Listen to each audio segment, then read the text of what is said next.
হামজা চৌধুরীর আগমন যেন বাংলাদেশের ফুটবলে বাটারফ্লাই ইফেক্টের মতো কাজ করছে। তার আগমনের পর থেকেই একের পর এক প্রবাসী ফুটবলার যুক্ত হচ্ছেন বাংলাদেশের জাতীয় দল থেকে শুরু করে বয়সভিত্তিক দলগুলোতে। আর সেই ধারাবাহিকতায় লাল সবুজের বহরে এবার যোগ হতে যাচ্ছেন আরও এক তরুণ ব্রিটিশ বাংলাদেশি ফুটবলার ইউসুফ আহমেদ।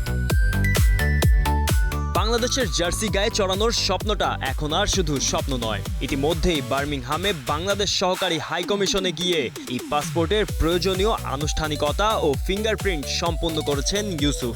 অর্থাৎ লাল সবুজের হয়ে মাঠে নামার পথে আইনি প্রক্রিয়াগুলো এগিয়ে নিচ্ছেন এই তরুণ। সবকিছু ঠিক থাকলে আগামী সেপ্টেম্বরের আন্তর্জাতিক উইন্ডোতেই জাতীয় দলের ক্যাম্পে হামজা জামালদের সাথে দেখা যাবে তাকেও।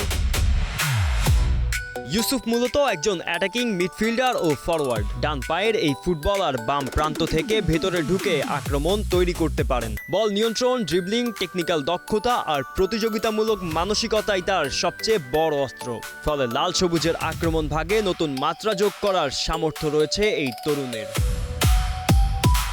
2007 সালের 7 এপ্রিল ইংল্যান্ডে জন্ম ইউসুফের। তৃণমূল ফুটবল থেকে উঠে বার্মিংহাম সিটির 16 সপ্তাহের ট্রায়ালে গোল করার দক্ষতায় নজর কাড়েন তিনি। এরপর ক্লাবটির স্কলারশিপ প্রোগ্রামে জায়গা করে অনূর্ধ্ব 18 দলে খেলেন এবং প্রফেশনাল লিগজয়ী দলের সদস্য হন। সেই ধারাবাহিকতায় 2025 সালের জুলাইয়ে বার্মিংহাম সিটির সঙ্গে প্রথম পেশাদার চুক্তি করেন ইউসুফ। সেপ্টেম্বরে যদি সত্যি জাতীয় দলের ক্যাম্পে হাজির হন ইউসুফ, সেটি হতে পারে বাংলাদেশের দীর্ঘদিনের উইং সমস্যার সমাধানের নতুন এক সম্ভাবনা। আর তখন সবার চোখ থাকবে এক জায়গায়, স্বপ্নের লাল সবুজ জার্সি গায়ে ইউসুফ আহমেদ নিজেকে কতটা মেলে ধরতে পারেন, হামজা সমিতদের সঙ্গ পেয়ে কতটা আলো ছড়াতে পারেন বাংলাদেশের আক্রমণ ভাগে।